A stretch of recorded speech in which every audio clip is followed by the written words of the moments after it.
ಇಬ್ಬರು ಸಂತ್ರಸ್ತೆಯರು ನಮ್ಮ ಸ್ಟುಡಿಯೋದಲ್ಲಿದ್ದಾರೆ. ತಮಗಾದಂಥ ಅನ್ಯಾಯದ ಬಗ್ಗೆ ಅವರು ಮಾತನಾಡ್ತಾ ಇದ್ದಾರೆ. ಇವರಿಬ್ಬರು ಮಾತ್ರ ಅಲ್ಲ, ಇನ್ನಷ್ಟು ಮಂದಿಗೆ ಇದೇ ರೀತಿ ಈತ ದೌರ್ಜನ್ಯ ಮಾಡಿದ್ದಾನೆ ಅನ್ನುವಂಥ ಆರೋಪವೂ ಕೂಡ ಕೇಳಿಬರ್ತಾ ಇದೆ. ಬಹಳಷ್ಟು ಹೆಣ್ಣು ಮಕ್ಕಳಿಗೆ ಇದೇ ರೀತಿ ದೌರ್ಜನ್ಯ ಮಾಡಿದ್ದಾನೆ ಇನ್ಸ್ಪೆಕ್ಟರ್ ಸಂದೇಶ್ ಅಂತ. ಪ್ರಕರಣದ ಬಗ್ಗೆ ಪೊಲೀಸ್ ಕಮಿಷನರ್ ವರದಿ ಕೇಳಿದ್ದೀವಿ ಅಂತ ಹೋಮ್ ಮಿನಿಸ್ಟರ್ ಈಗ ಪ್ರತಿಕ್ರಿಯೆ ಕೊಟ್ಟಿದ್ದಾರೆ. ವರದಿ ಬಂದ ಬಳಿಕ ಕ್ರಮ ತೆಗೆದುಕೊಳ್ತೀವಿ. ಇದು 3ನೇ ಸಲ ಹೋಮ್ ಮಿನಿಸ್ಟ್ರಿಗೆ ಹೋಗಿರೋದು. ಈ ರೀತಿ ಈ ವ್ಯಕ್ತಿಯ ವಿರುದ್ಧ ಆರೋಪ ಇದೆ ಅಂತ ಈಗ ಮೀಡಿಯಾಗೆ ಬಂದ ನಂತರ ರಿಯಾಕ್ಟ್ ಮಾಡ್ತಿದ್ದಾರೆ ಹೋಮ್ ಮಿನಿಸ್ಟರ್. ಕಾನೂನು ಕ್ರಮ ಕೈಗೊಳ್ತೀವಿ, ಕಮಿಷನರ್ ಇಂದ ಮಾಹಿತಿಯನ್ನು ಪಡಿತೀವಿ ಅಂತ. ಇದೇ ಕಮಿಷನರು ACP ಮುಖಾಂತರ ತನಿಖೆ ಮಾಡಿಸಿ ಈ ಕೇಸಲ್ಲಿ ಹುರುಳಿಲ್ಲ ಅಂತ ವಿಲೇವಾರಿ ಮಾಡಿದ್ರು ಕೇಸನ್ನು. ಈಗ ಅವರ ಹತ್ರನೇ ರಿಪೋರ್ಟ್ ತೆಗೆದುಕೊಳ್ತಾರಂತೆ. ಅದಾದ ನಂತರ ಕಾನೂನು ಕ್ರಮ ಕೈಗೊಳ್ತಾರಂತೆ. ಇದು ಹೋಮ್ ಮಿನಿಸ್ಟರ್ ಪ್ರತಿಕ್ರಿಯೆ. ಇಮಿಡಿಯೇಟ್ ಆಗಿ ನೆನ್ನೆ ಕಮಿಷನರಿಗೆ ಮಾತಾಡಿ ನಾನು ವರದಿ ಕೇಳಿದ್ದೇನೆ. ವರದಿ ಬಂದ ಮೇಲೆ ಅವ್ರ ಮೇಲೆ ಏನು ಆ್ಯಕ್ಷನ್ ತೊಗೊಳ್ತೀವಿ. ಅದು ಅವರು ಮಹಿಳೆ ಅವರೇನು ಅಲಿಗೇಷನ್ಸ್ ಮಾಡಿದ್ದಾರೆ ಮತ್ತು ಇವರು ಯಾವ ರೀತಿ ಬಿಹೇವ್ ಮಾಡಿದ್ದಾರೆ ಇದೆಲ್ಲ ಒಂದು ವರದಿ ಕೊಡಿ ಇಮಿಡಿಯೇಟಾಗಿ ಅಂತೇಳಿ ನಾನೇ ಖುದ್ದಾಗಿ ಮಂಗಳೂರು ಕಮಿಷನರ್ಗೆ ಮಾತಾಡಿದ್ದೀನಿ. ಅವರು ವರದಿಯನ್ನು ಇವತ್ತು ಕಳಿಸ್ತಾರೆ. ಬಂದ ಮೇಲೆ ಇಮಿಡಿಯೇಟಾಗಿ ಆಲ್ರೆಡಿ ನಾನು ನಮ್ಮ ಲಾ ಆ್ಯಂಡ್ ಆರ್ಡರ್ ADGP ಅವರಿಗೆ ಹೇಳಿದ್ದೇನೆ ಇದನ್ನೆಲ್ಲ ಓವರ್ಸಿ ಮಾಡಬೇಕು.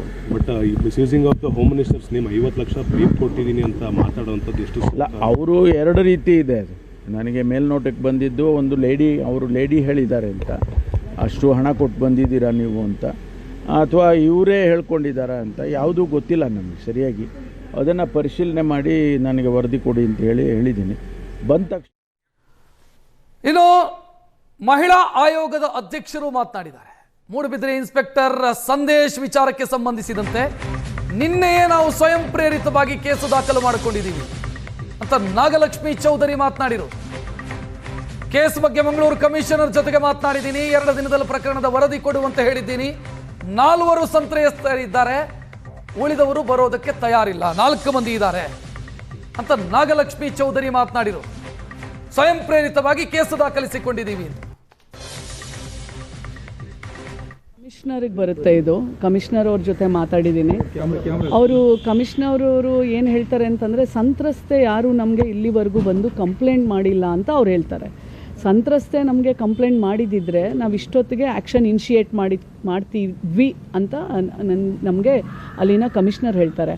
ಆದರೆ ಸಂತ್ರಸ್ತೆಯರ ಇವ್ರ ಜೊತೆ ನಾನು ಮಾತಾಡಿದಾಗ ಭಾಳ ಸಲ ಹೋಗಿದ್ದೀವಿ, ಆಮೇಲೆ ಅಕ್ನಾಲೆಜ್ಮೆಂಟ್ ಇದೆ ಅನ್ನುವುದನ್ನೆಲ್ಲ ಅವ್ರು ಹೇಳ್ತಾರೆ. ನಾನು 2 ಜೊತೆನೂ ಮಾತಾಡಿದ್ದೀನಿ.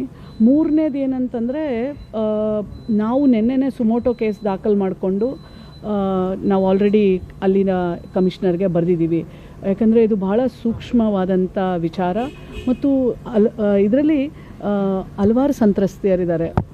ನಾನು ಕೇಳ್ಪಟ್ಟಂಗೆ 4 ಜನ ಮತ್ತು ಮಿಕ್ಕಿದವರು ಹೊರಗಡೆ ಬರೋಕ್ಕೆ ಆ್ಯಕ್ಚುಲಿ ತಯಾರಿರಲ್ಲ. ಯಾಕಂದರೆ ಮಕ್ಕಳಿರ್ತಾರೆ, ತಾಯಂದಿರಿರ್ತಾರೆ. ಹಾಗಾಗಿ ಕೆಲವೊಬ್ಬರು ಹೊರಗಡೆ ಬರೋಕ್ಕೆ ತಯಾರಿಲ್ಲ ಅಂತ ಹೇಳ್ತಾಯಿದ್ರು. ಸೊ ನಾನು ಇದನ್ನೇ ಕಮಿಷನರ್ ಅವ್ರ ಜೊತೆ ಮಾತಾಡಿದಾಗ ಕಮಿಷನರ್ ಅವ್ರು ಏನು ಹೇಳ್ತಾ ಇದ್ದಿದ್ದಂದರೆ, ಮೇಡಮ್ ನಮ್ಮ ಹತ್ರ ಬಂದಿದ್ದರೆ ನಾನು ಖಂಡಿತವಾಗ್ಲೂ ಮಾಡಿರ್ತಿದ್ದೆ, ನಮ್ಮ ಹತ್ರ ಏನೂ ಬಂದಿಲ್ಲ ಅಂತ ಹೇಳಿದ್ರು. ನಾನಿವತ್ತು ಮಾನ್ಯ ಗೃಹ ಸಚಿವರನ್ನು ಸಹ ಅದೇ ಇಶ್ಯೂ ಸಲುವಾಗಿ ಬಂದು ಈಗ ಭೇಟಿಯಾದಾಗ ಕಮಿಷನರ್ ಅವ್ರಿಗೆ ಸುಮೋಟೋ ಕೇಸ್ ದಾಖಲು ಮಾಡಿಕೊಂಡು 2 ದಿನದಲ್ಲಿ ವರದಿ ಆಲ್ರೆಡಿ ನಾನು ಕೇಳಿದ್ದೀನಿ.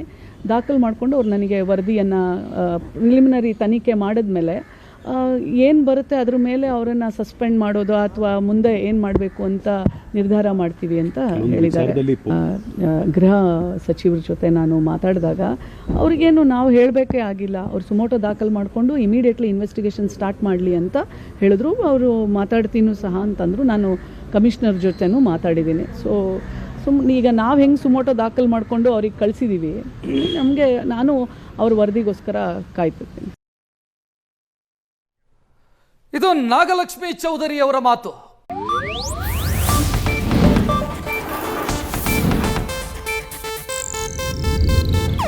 ಇದು ಏಷ್ಯಾನೆಟ್ ನ್ಯೂಸ್ ನೆಟ್ವರ್ಕ್ ಪ್ರಸ್ತುತಿ.